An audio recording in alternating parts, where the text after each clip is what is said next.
महाभारत में वर्णित राजा विराट के नाम से विख्यात पूर्वी नेपाल का ऐतिहासिक शहर विराट नगर के प्रजापिता ब्रह्मा कुमारी ईश्वरीय विश्वविद्यालय की मुख्य संचालिका के रूप में आदरणीय गीता दीदी जी निमित्त हैं। आपका जन्म सन 1958 में नेपाल की राजधानी काठमांडू के एक व्यापारिक संपन्न परिवार में हुआ। बाल्यकाल से खेलकूद व पढ़ाई में विशेष रुचि रही। शांत स्वभाव, मिलनसार, रहम दिल, सरल चित्त, संतुष्ट मणि और ओजस्वी वाणी की आप धनी हैं। आपने लौकिक पढ़ाई एमएससी तक पूरी की।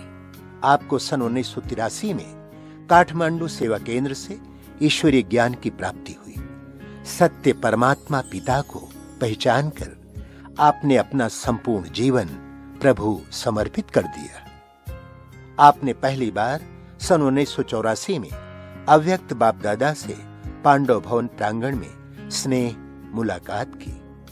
बाप दादा के प्यार भरे वरदानी बोल और दादियों का स्नेह पाकर आप सन 1984 से काठमांडू, हेटुड़ा, नारायणगढ़, जनकपुर, बीरगंज आदि सेवा स्थानों पर विशेष सेवा करते हुए सन 1988 से विराट नगर की ईश्वरीय सेवाओं को संभाल रही है। जन जन को शिव संदेश पहुंचाते हुए आपने विभिन्न कार्यक्रम, स्वास्थ्य जागृति अभियान, नारी जागृति अभियान, विश्व शांति यात्रा व अनेक सेमिनारों का आयोजन किया। वर्तमान समय 28 सेवा केंद्र, 17 उप सेवा केंद्र, 200 गीता पाठशालाओं में 140 टीचर्स बहनों के विशाल संगठन के साथ 5000 से भी अधिक विद्यार्थी नियमित रूप से राजयोग का अभ्यास करते हैं।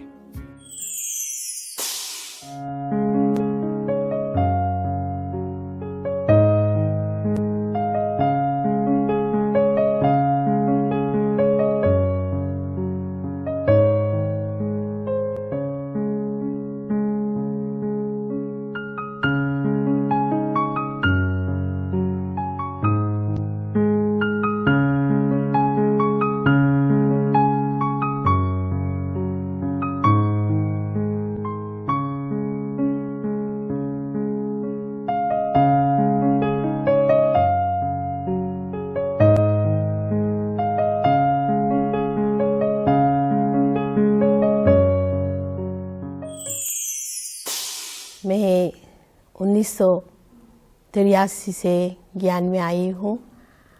मेरा लौकिक अलौकिक जन्म काठमांडू में हुई है और जैसे मैं ज्ञान में आई, सबसे पहले तो मौसी ने हमको रक्षाबंधन के दिन में लाई थी। उस दिन मेरे को बहुत अनुभव हुए। विशेष करके मुझे ज्ञान में आने से पहले शिव बाबा ने बहुत बार स्वप्न में दिखाते रहते हैं। तो बाबा जैसे सप्ताह में हम देखते हैं, तो हमको सप्ताह में एक बार बाबा के स्वप्न को देखने को हमको बहुत इच्छा होती थी। वास्तव में हम तो उस टाइम भगवान ही कहते हैं, लेकिन जब ज्ञान में आए तो पता पड़ा कि वास्तव में परमात्मा हमको सही याद कर रहे थे। तो उस दिन जब रक्षाबंधन के दिन में काठमांडू में ज्ञानेश्वर में संदली में राज दीदी बैठी थी, तो दीदी ने मेरे को राखी बांधते हुए कहा, मैं आपको कितना याद करती हूँ, आप मेरे को भूल गए हो। तो मैंने ऐसे फॉर्मेलिटी से बोल दिया कि मैं भी तो आपको याद करती हूँ ना। तो फिर बाद में क्या हुआ कि मन में बहुत पिंच हो गई।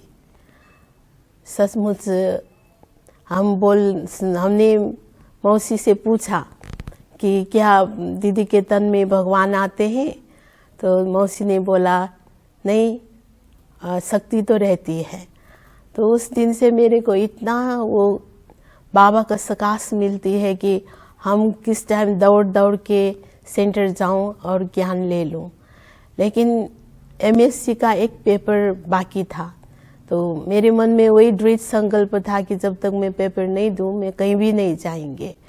तो इसी तरह जब पेपर देने के बाद ही फिर दूसरा दिन में बहन को साथ के ले करके सेंटर में गई, तो वहाँ बाबा का अव्यक्त वाणी चल रहा था। हम लोग बैठ करके वो अव्यक्त वाणी सुनी। मौसी ने मेरे से पूछा कि आपने ये जो वाणी चलाई वो समझा है कि नहीं समझा है। तो मैंने बोला हाँ वो सब कुछ समझा है, क्या बड़ी बात है, जो भगवान ने बोला वही तो है ना, कितना अच्छा है। तो मौसी भी एक तो वंडर्स खाई, क्योंकि बाबा का जो अव्यक्त वाणी जल्दी से जो नया आते हैं तो नहीं समझते हैं, तो फिर भी मेरे को सहज से समझ में आ गई। तो वो हमने उस दिन से कोर्स किया तो 3 दिन में मुझे बाबा का साक्षात्कार हुए और फिर 7 दिन में भी बाबा का साक्षात्कार हुए। मैं अभ्यास करती रहती थी कि मैं आत्मा हूँ, मैं शिव पिता परमात्मा का बच्चा हूँ करके। तो 7 दिन में भी साक्षात्कार हुआ।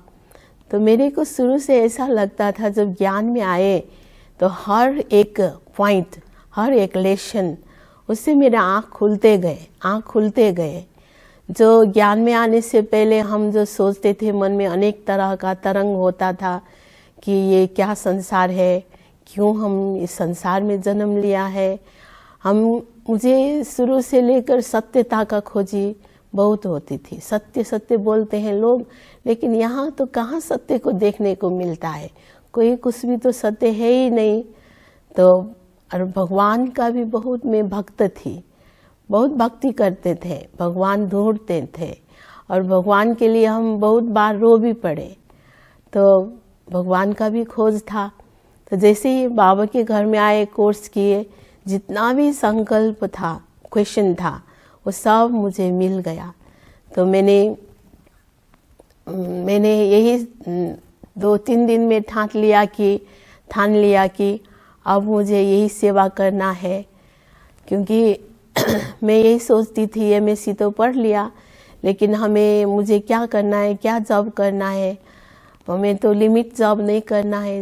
मतलब जितना ज़्यादा हो उतना सबका सेवा करें, ये मन में होती थी।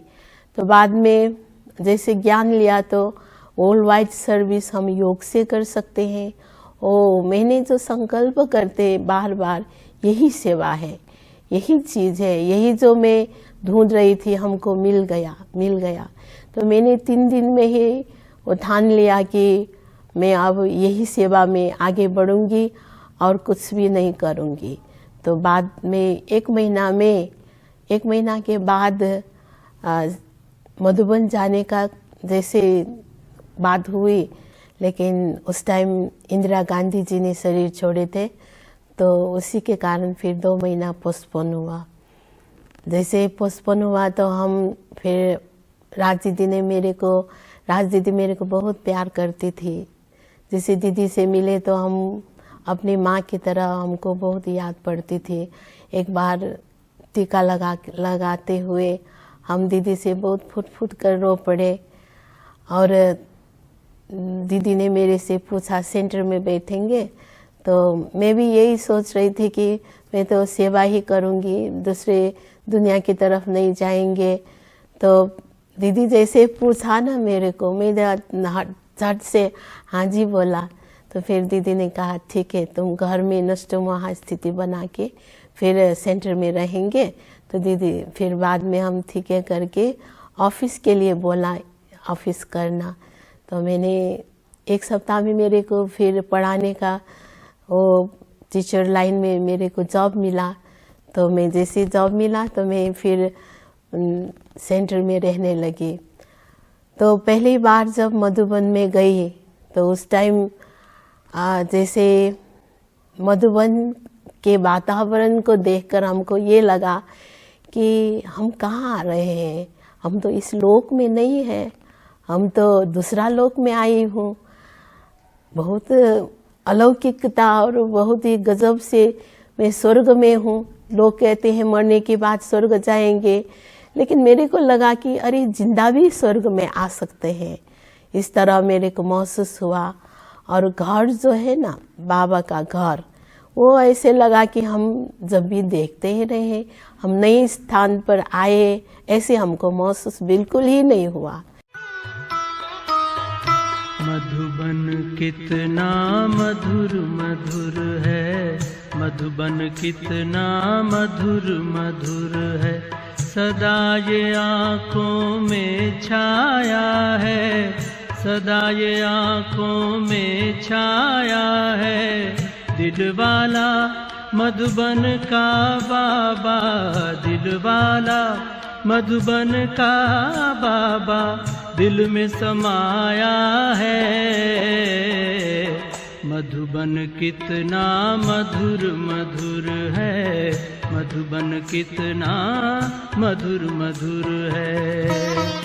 परम पिता शिव रोज यहाँ आकर ब्रह्मा के तन में, परम पिता शिव रोज यहाँ आकर ब्रह्मा के तन में, मुरली की मीठी मीठी तान सुनाते, मुरली की मीठी तान सुनाते, नैनों से छलका सागर का प्यार, नैनों से छलका सागर का प्यार, भूलता है नित्य नया रंग, भूलता है नित्य नया रंग।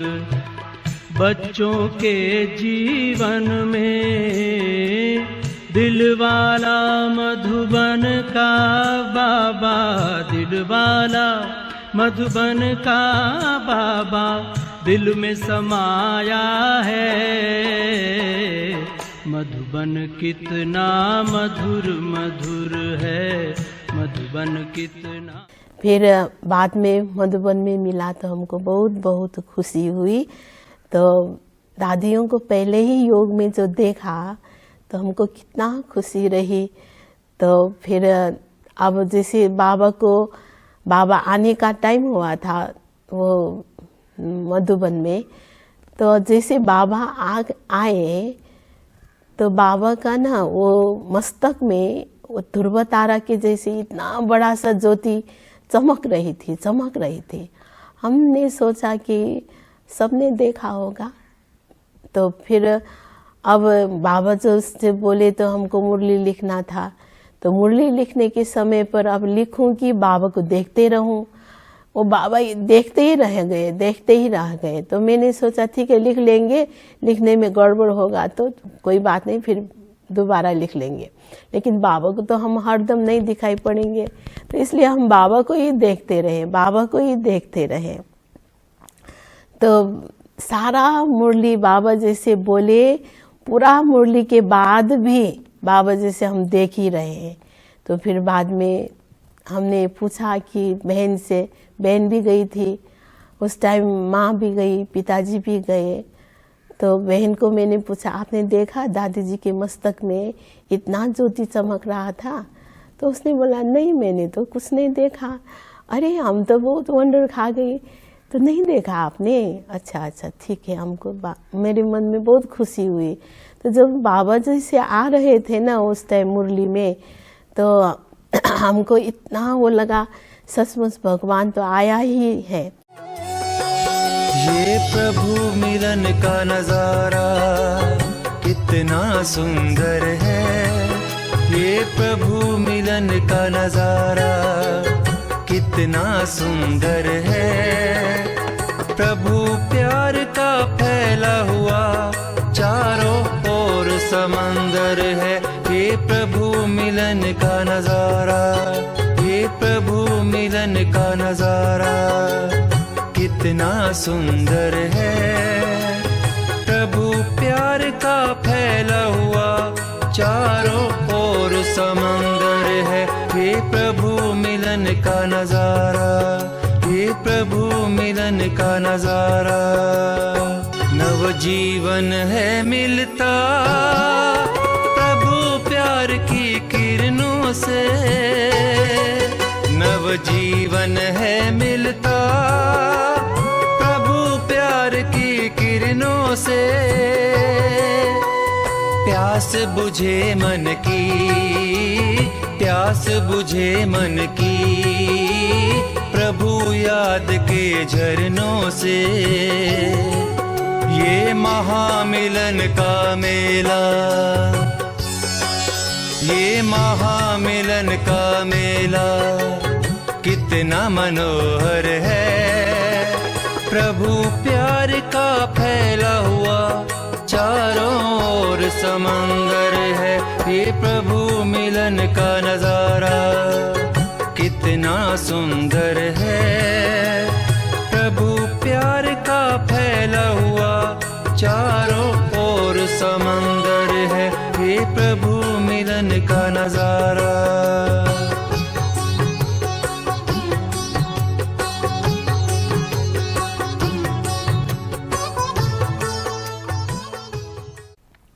तो सचमुच बाबा ने हमको एक इंस्ट्रूमेंट बनाना था, तो हमको पहले से ही हम सिर्फ जैसे पहले अज्ञान में भी मेरे को बाबा जैसे ट्रेनिंग दे रखा है, ऐसे मेरे को महसूस होती है अभी भी।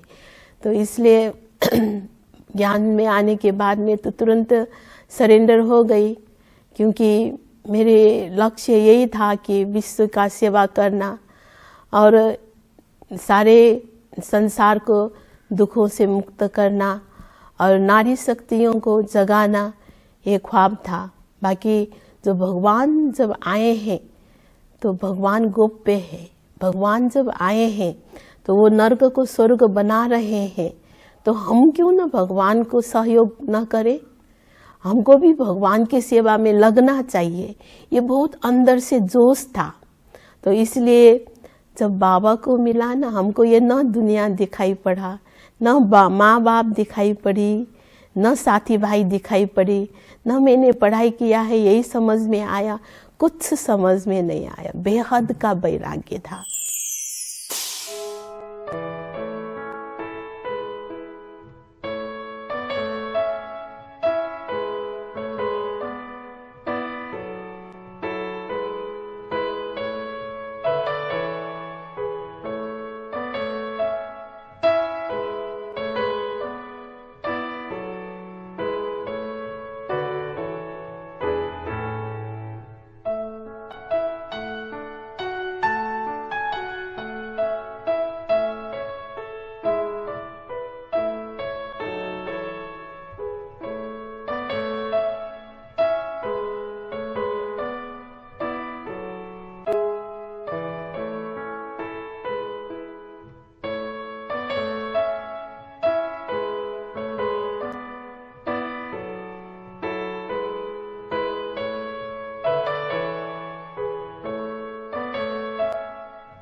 हर वक्त जो पॉजिटिव और पॉजिटिव में रहती है, कितने भी समस्याएं और परिस्थितियां जीवन में आएगा, फिर भी वो परिस्थितियां समस्याएं उनके लिए कुछ भी नहीं है, सब बाबा को अर्पित करके सेवा में आगे बढ़ती जा रही है। दीदी जी का जीवन बहुत ही सादगी से भरा हुआ है, संतुष्टता है जीवन के अंदर में, सब कुछ करते हुए भी अपने आप को डिटैच रखती है। दीदी में विशेष बेफिक्र बादशाह का पाठ बहुत पक्का किया है उन्होंने, क्योंकि जहाँ भी जाते थे, जो कुछ कार्य, जो कुछ सेवा हम करते थे, दीदी बस एक बल एक भरोसा को लेके चलते थे। इसलिए निर्विघ्न रहे हम काफी हद तक। कि उसका इतना निश्चिंत, इतना निमित्त भाव उस दीदी में देखी हो, तो दीदी ने इतना सेवा किया। उस सेवा को देखते हुए आज नेपाल में जो राजा वीरेंद्र, उन्होंने दीदी को सेवा करते देखते हुए गोरखा दक्षिण बाबू नेपाल का सबसे बड़ा अवार्ड है,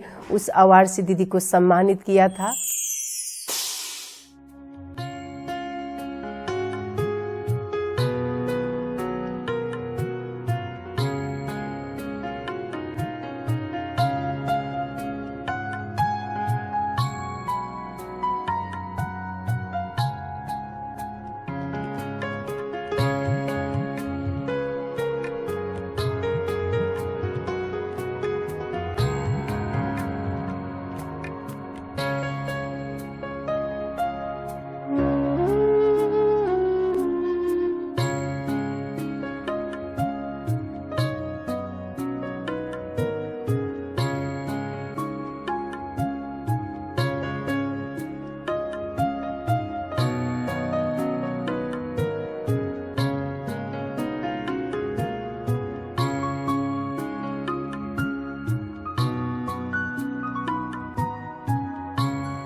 यहाँ के लोग को एक संस्कार युक्त शिक्षा इस संस्था के माध्यम से दिया है।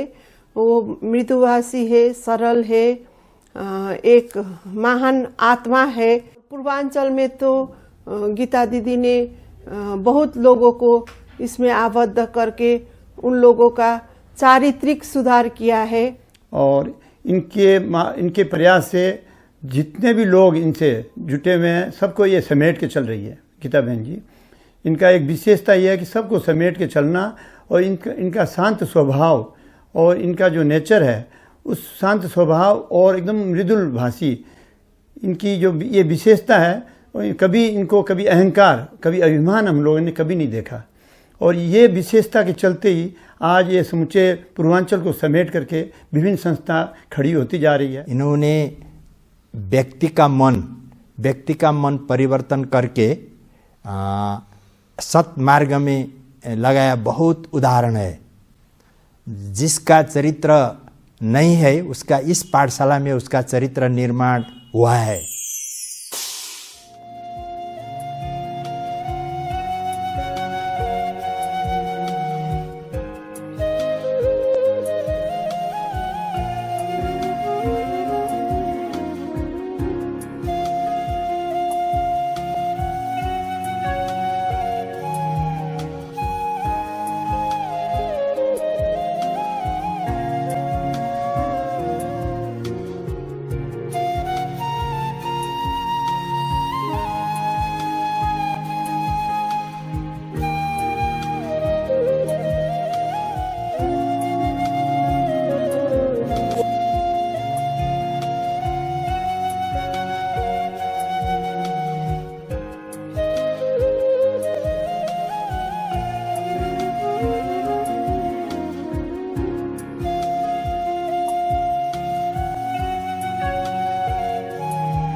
कितनी सुखद है शीतल पलकों की छत्र छाया, कितनी सुखद है शीतल पलकों की छत्र छाया। आंखों में बस के तेरे क्या सुख नहीं जो पाया, आंखों में बस के तेरे क्या सुख नहीं जो पाया, आंखों में बस के तेरे क्या सुख नहीं जो पाया। यादों में समा जाऊं, यादों में समा जाऊं, जी चाहता है बाबा, यादों में समा जाऊं, जी चाहता है बाबा, आकर के फिर न जाऊं, जी चाहता है बाबा, आकर के फिर न जाऊं, जी चाहता है बाबा, तेरे पास ही रह जाऊं।